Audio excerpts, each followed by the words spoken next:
Hi guys, welcome to my channel. My name is Joanne.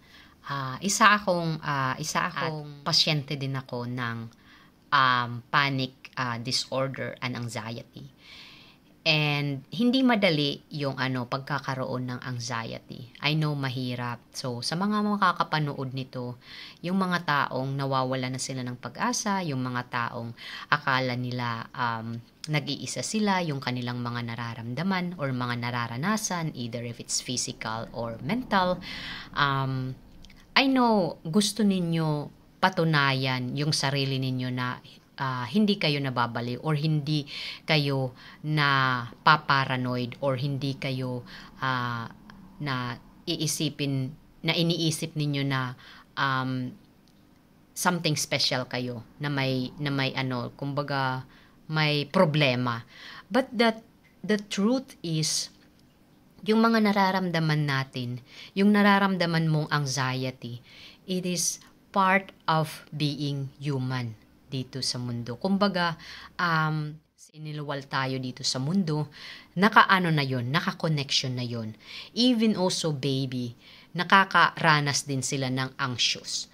And then, nag-iiba yun, baby, lumalaki na, so kumbaga nadidevelop na. And then, depende yan kung ano yung kumbaga journey ng buhay mo simula pagkabata at naging teenager ka, kumbaga yung journey mo. And then minsan, pag tayo ay, kumbaga, kung tayo ay nag-iedad, syempre, maano na yung ating isipan, tapos nakakaramdam na tayo na, may mga ano na tayo, may mga responsibility na tayo sa ating buhay, hindi na gaya dati, na puro laro lang, pero now we have a responsibility, we go to work, may responsibilidad tayo bilang isang trabahante, may responsibilidad tayo bilang anak, may responsibilidad tayo bilang asawa, bilang ina, and so on. So, ito yung maibibigay kong pampalakas ng loob sa inyo. Na igagamitin ninyo sa inyong sarili, especially kung nakakaranas kayo ng inyong anxiety. Sabihin ninyo sa iyong sarili na, ligtas ako. Wala ako sa panganib.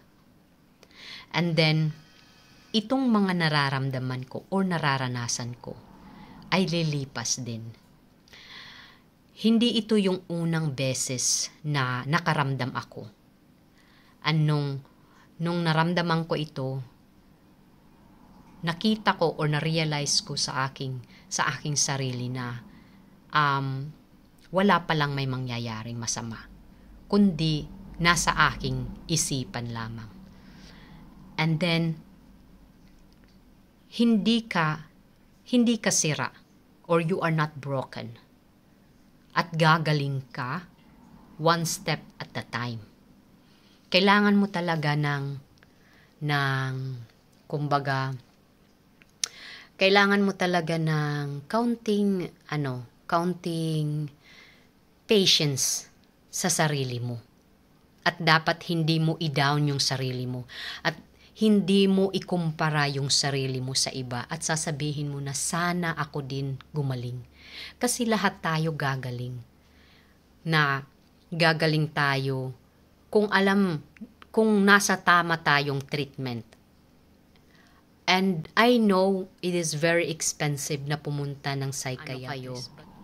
Kapag nakapunta kayo ng psychiatrist, kasi you need validation, gusto mo ng patunay na okay ka, na wala kang problema. Kasi pumunta ka na ng hospital, ilang hospital na yung pinasukan mo, pero yung resulta is always the same. Always walang problema, okay yung okay yung mga mga test mo, mga lab test mo and everything, okay lahat. So, ano pa yung gusto mong patunayan? Pero nandyan na yung patunay, sinasabi ng doktor na wala kang sakit, okay lahat yung laboratory test mo, pero hindi ka pa rin satisfied kasi may gusto kang may hinahanap ka na gusto mo talagang patunayan na okay ka, na wala kang problema, wala kang sakit. And then, my advice is, go with the psychiatrist.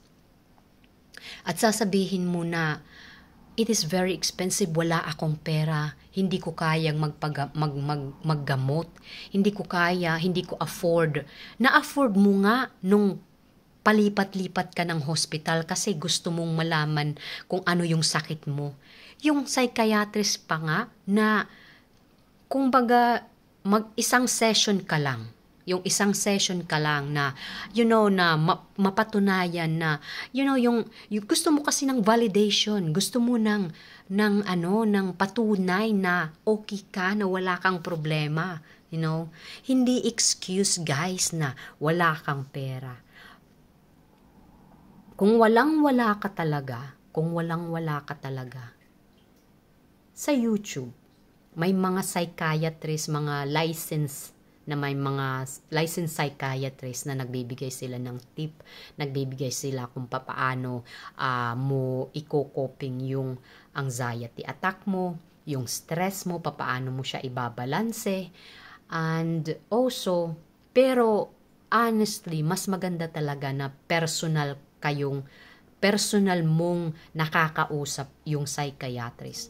And if ever man pumunta ka ng psychiatrist, you have to be true to yourself, to your feelings, and tell everything. Tell everything, yung pinanggagalingan ng anxiety mo, kung bakit ka nagkaroon. Walang mawawala sa'yo kung i-share mo sa psychiatrist. I know, it is very strange na sabihin mo yung mga nangyari sa iyo. I know it's very strange, but mark my word, lahat ng mga sinabi mo sa psychiatrist, it will release your emotion, yung naka-stuck na emotion sa loob-looban mo. Kasi you know what, guys, mental health, hindi yan nakikita, wala yang diagnosis. Nagkakaroon na lang ng diagnosis if it's already too late, na may mga physical na nangyayari sa iyo. At wag mong babaliwalain kung nakakaramdam ka na ng ganun. At wag kang makikinig sa mga taong, okay, let's say, nakaranas sila ng anxiety disorder, pero hindi mo maihahalin tulad yung kanilang anxiety sa'yo, kasi iba yung kanilang, yes, that's true, pare-parehas yung mga physical at mental na nararanasan natin sa tuwing umaatake yung panic attack and anxiety. That's true, it's the same. But yung pinanggagalingan talaga is different, kasi iba-iba yung journey natin dito sa mundo. And sana sa makapapanood nito, na makapagbigay sa iyo ng liwanag na may pag-asa ka pang gumaling, may pag-asa ka pang gumaling. Just one step at a time talaga. Huwag mong pilitin na magmadali ka sa yung recovery. Kasi yung recovery, guys, it takes time. You have to be patient. You have to be kumbaga, dapat magtiyaga ka talaga at maging mapasensya, kasi hindi basta-basta yung pinagdadaanan ng isang taong may anxiety. Naiintindihan ko kayo, yung mga nararamdaman ninyo.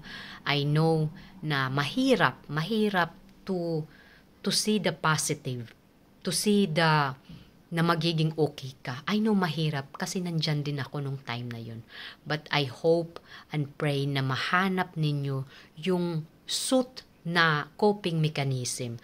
At again, you have to seek help, kasi yun lang ang makakabigay sa iyo ng liwanag, na yung hinahanap mong pagpapatunay na okay ka, na wala kang problema, na hindi ka nababaliw, na hindi ka espesyal, na hindi guni-guni yung nangyayari or na sa isipan mo. Everything, all of that, it is part of human nature, of being human in this world. So, it's up to you. It's your decision kung ano yung nakakapagbigay sa'yo ng comfortable. So, I hope you guys na maging okay kayo, and Have a nice day. Thank you so much for watching my video. Disclaimer lang, hindi po ako psychiatrist, hindi po ako doktor, hindi po ako expert about mental health. Isa lang din akong pasyente na gaya ninyo na isineshare ko sa inyo yung journey ko, yung mga ginawa ko, but hindi ibig sabihin na mai-apply ninyo sa inyong sarili. Dapat kayo mismo ang maghanap kung ano yung nakakapa-best sa inyo at nakakapa-relax sa inyo. Anyway guys, thank you so much and God bless us.